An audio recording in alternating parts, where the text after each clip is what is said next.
Hi everyone, today we're going to be looking at the SuperBox Smart Media Player. This is their model S2 Pro. So some of the features that are listed on the side of the box are its dual band Wi-Fi support, it has 2 gig RAM, supports 6K, and has some of these other video features such as OTA and H.265.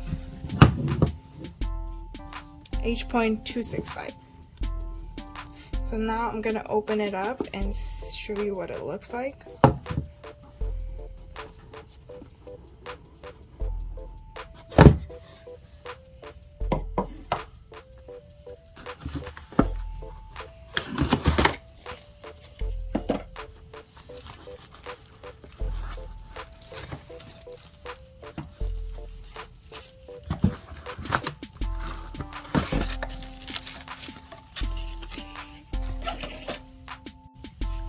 So inside the box we had our SuperBox media player.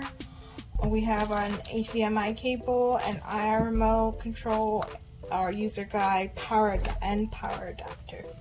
So now I'm gonna test it out. I wanted to show you some of the ports that we have on the SuperBox itself. So we have our power adapter port. We also have an IR AV port, HDMI port, our Ethernet port, and SBDIF port. On the side, we have a TF card slot and USB ports, USB 1 and 2, and we have a restore button to that side. And over here, there's a digital clock. So I have connected the SuperBox to my TV using the HDMI cable provided, and right now it's showing me a disclaimer notice that I'm gonna agree to. So to set up our screen, we have to click the plus and minus buttons on the screen until the black border appears on the edge of the TV screen. So this is my plus and minus button, and I'm gonna click it.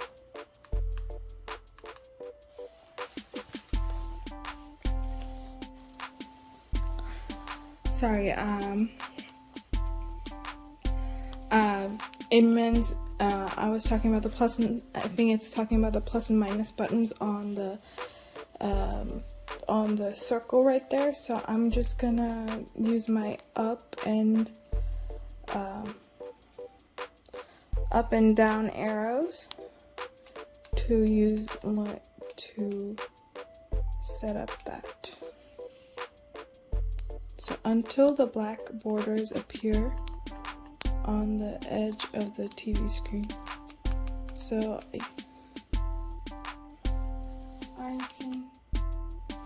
I can see a black border around 96%. So I'm gonna press finish. And this is the home menu for the SuperBox. This has Android 9, and it has live TV options. You can go to the App Store or go to the web browser. And on the bottom, you can add more apps, your gallery, any type of Android apps. You can download it on here.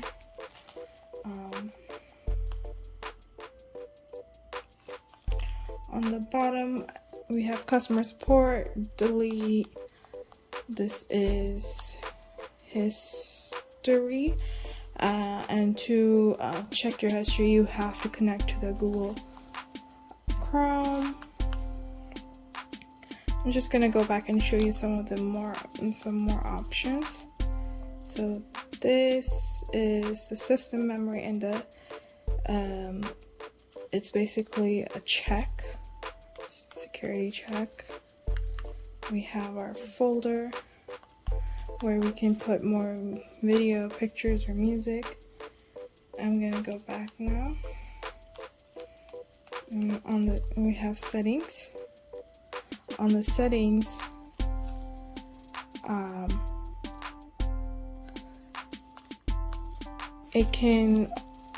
it shows you network and internet, and you can use a certain name. And so, sorry, I think we're gonna be selecting network and internet.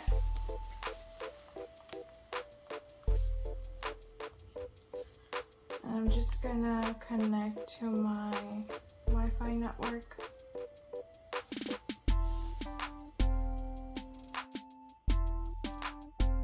So right now it has connected to my Wi-Fi.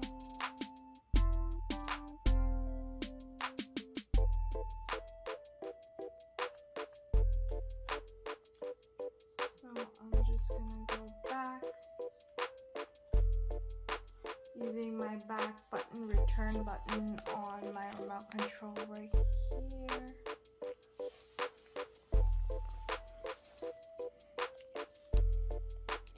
It's around there, and now I'm gonna play some videos.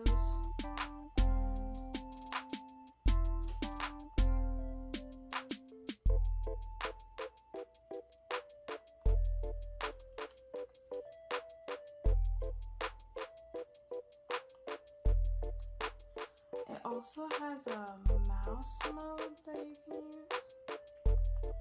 So on the remote control,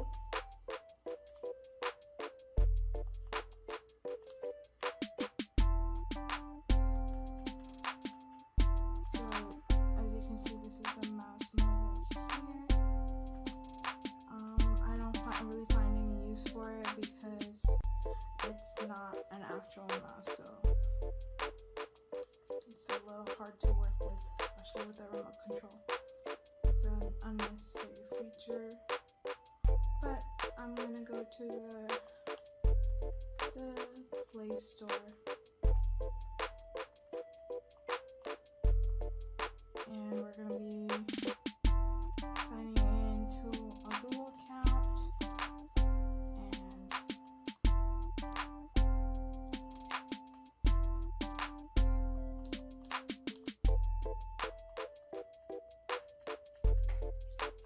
and we're gonna be watching some TV.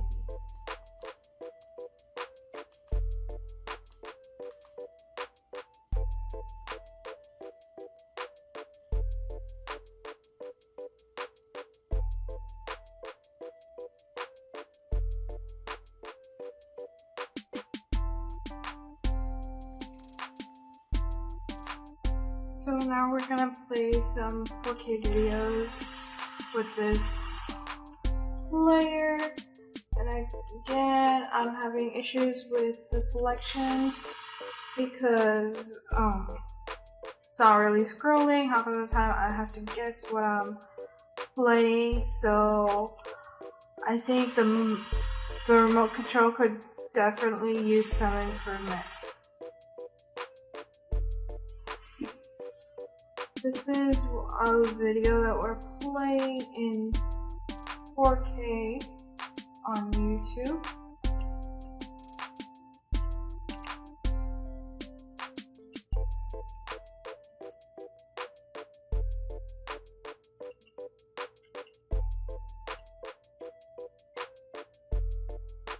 The cursor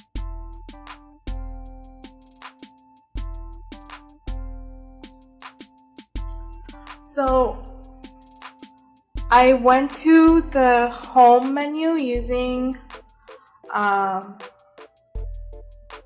my home button from YouTube. Let me show it to you again.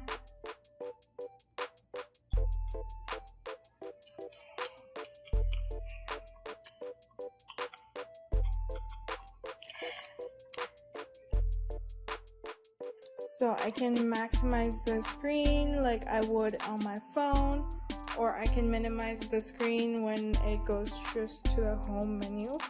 The 4K video quality is already really nice, so I think it's good for its price. Like, it does support 4K and it does play videos. I also wanted to show you the app store that this set-top box comes with.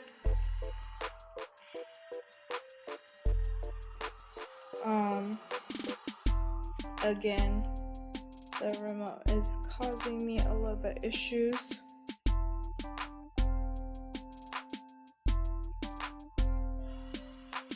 Okay, so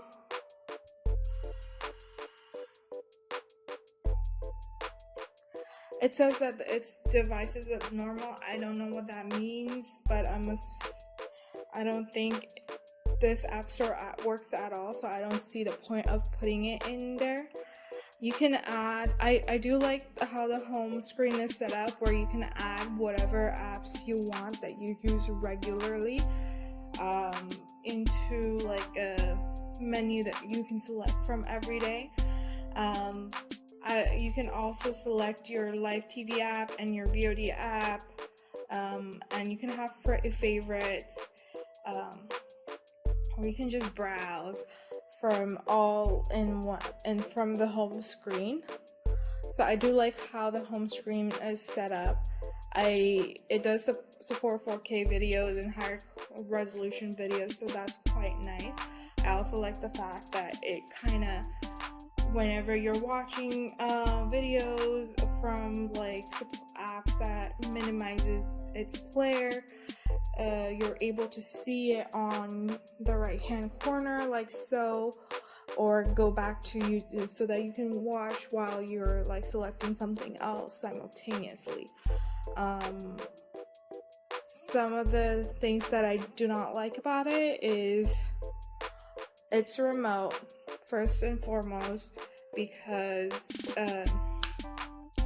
you have to make sure that you're pointing it directly at the SuperBox, and you like whenever you're pointing it, it glows like a little flashing red button, indicating that it did receive the signal. But even that, like, it's like a little bit hard to tell. I also don't like the fact that whenever I try to select something, you can't really see that I'm selecting it. The cursor mode in the remote also needs improvement. It's pretty inaccurate. So you do set up a long time just setting up, just typing things. But if you don't mind that, I think it's a decent media player for you to watch some basic Netflix or YouTube or any other streaming media that you use, like Hulu, HBO Max, anything else. It does support high quality video, so as long as your TV and your setup box is able to do it, you should be able to see some really nice videos. I do wish that some of the apps that most people normally use for media streaming were already pre-installed, so that I don't have to go to the Google Play Store every time and download a new app, which is a little time consuming. And one thing I would have probably liked is like for my everything to sync together. Let's say if I was to log into my Google account, I would be I'm still able to, like, if I'm using my Google account, I'm still able to use my Google services, but I would have to like type in like my separate passwords for my Netflix or my Hulu and things like that. I do wish that I was able to just sync it using my passwords that are already saved. So that is it for the review. And I hope you have a good day. And if you're just looking for a simple media player, I think this does the job really well. Thank you.